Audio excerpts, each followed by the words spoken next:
Assalamualaikum warahmatullahi wabarakatuh.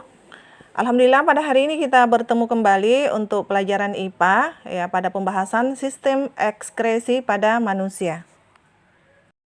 Baik, sistem ekskresi biasa juga disebut dengan sistem pengeluaran. Pengeluaran zat-zat dari tubuh kita ada 3 istilah. Yang pertama, defekasi, yaitu proses pengeluaran sisa pencernaan makanan, contohnya feses. Yang kedua, sekresi, yaitu pengeluaran zat-zat yang dibutuhkan oleh tubuh, contohnya enzim dan hormon. Yang ketiga, ekskresi, yaitu pengeluaran zat-zat sisa yang sudah tidak bermanfaat lagi bagi tubuh, contohnya urin, keringat, dan CO2. Yang akan kita bahas pada pembahasan kita kali ini yaitu ekskresi. Apa sih yang dimaksud dengan ekskresi? Ekskresi adalah proses pengeluaran zat-zat sisa metabolisme dari dalam tubuh.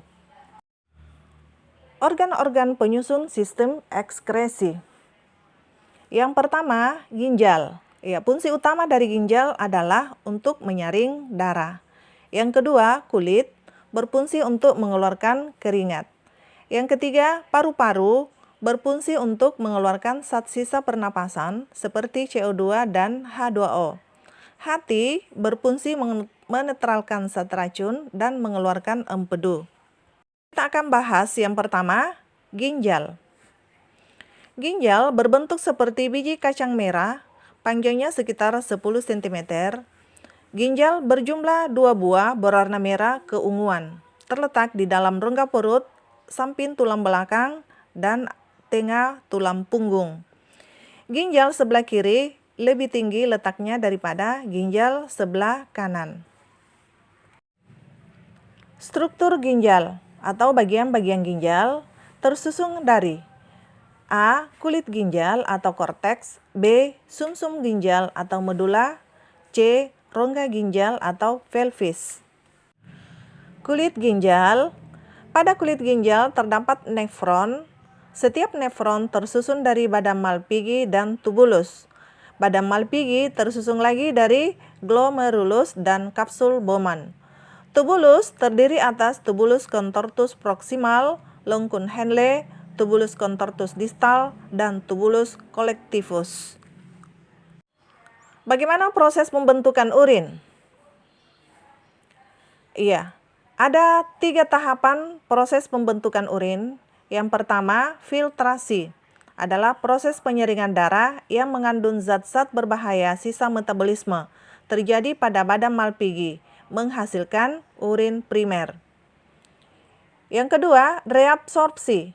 Pada proses ini terjadi proses penyerapan kembali zat-zat yang masih berguna bagi tubuh oleh dinding tubulus, lalu masuk ke pembuluh darah yang mengelilingi tubulus di tubulus contortus proximal dan menghasilkan urin sekunder. Yang ketiga, augmentasi. Urin sekunder akan masuk ke tubulus distal untuk pengendapan zat-zat yang tidak dibutuhkan lagi oleh tubuh.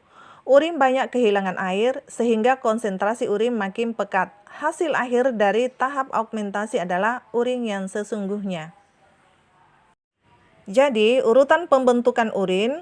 1. Zat-zat sisa metabolisme menjadi urin primer. Yang kedua, urin primer menjadi urin sekunder. Dan yang ketiga, urin sekunder menjadi urin yang sesungguhnya.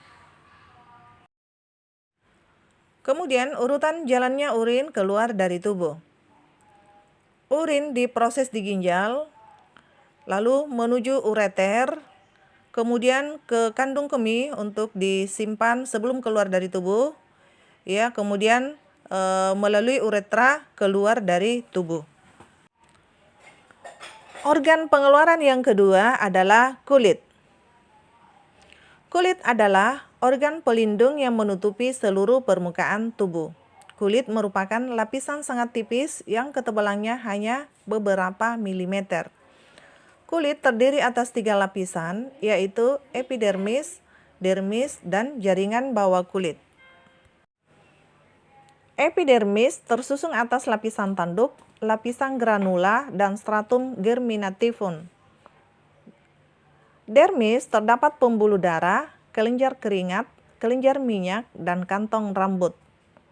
Jaringan bawah kulit terdapat jaringan lemak yang berfungsi sebagai cadangan makanan dan untuk menjaga suhu tubuh.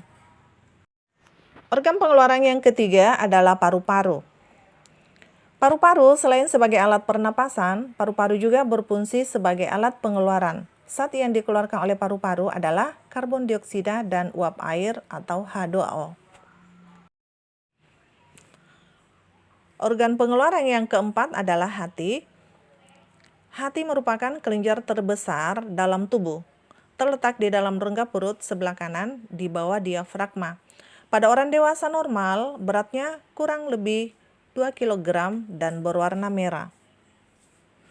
Hati mengeluarkan empedu yang berupa cairan kehijauan, rasanya pahit, memiliki pH netral, mengandung kolesterol, garam mineral, garam empedu, dan zat warna empedu yang disebut bilirubin dan biliverdin.